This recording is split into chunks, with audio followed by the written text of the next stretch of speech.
Broadside Books and HarperAudio present Capitalist Punishment: How Wall Street is Using Your Money to Create a Country You Didn't Vote For, by Vivek Ramaswamy. Read by Timothy Andrés Pabon. To my two sons, Karthik and Arjun, and to their generation, may they live with purpose and liberty. Courage is contagious. Introduction. Do you want your retirement funds to be used to force U.S. tech companies to adopt racial hiring quotas, or to force U.S. energy companies to produce less oil to fight climate change? And are you okay with sacrificing investment returns to pursue these objectives? If your answer is yes, save your money and don't buy this book. But if your answer is hell no, don't listen to this book at bedtime. What you are about to discover is the largest financial scam in modern history. You're probably among its victims, though you probably don't know it yet. You might recall the spectacular rise and fall of Sam Bankman-Fried, popularly known as SBF.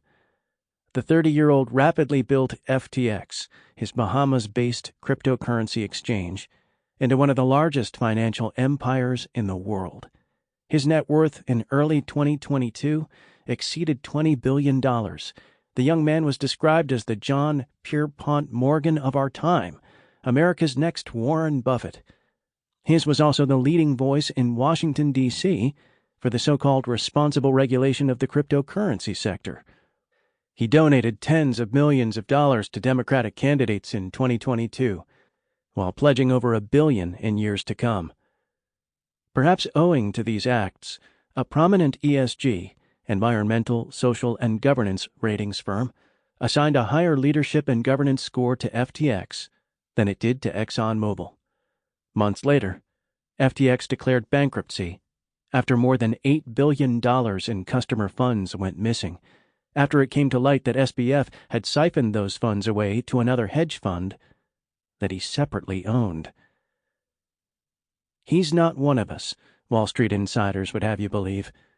SBF was the weird kid who wore shorts and slept on beanbags. His headquarters were in the Bahamas, not on Park Avenue. His high ESG score was just an unfortunate coincidence, they'll say. But here's the dirty little secret.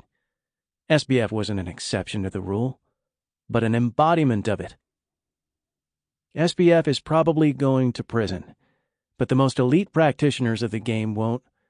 Take my 2006 summer internship employer Goldman Sachs.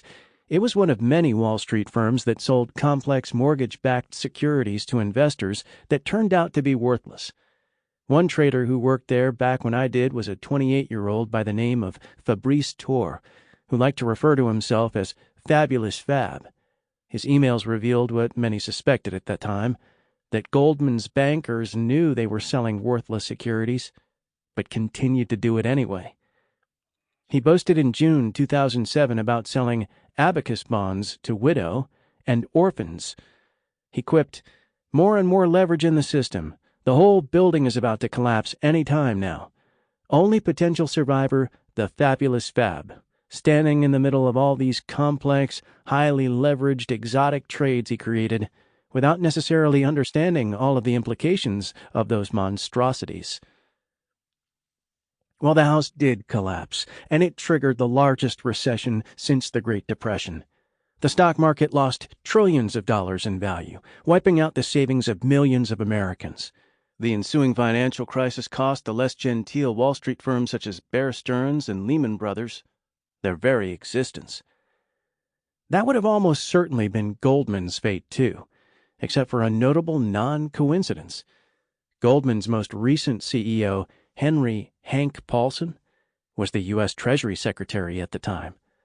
Paulson had recently pocketed nearly $500 million from selling his Goldman Sachs shares prior to the crash, and avoided payment of capital gains taxes because he was U.S. Treasury Secretary.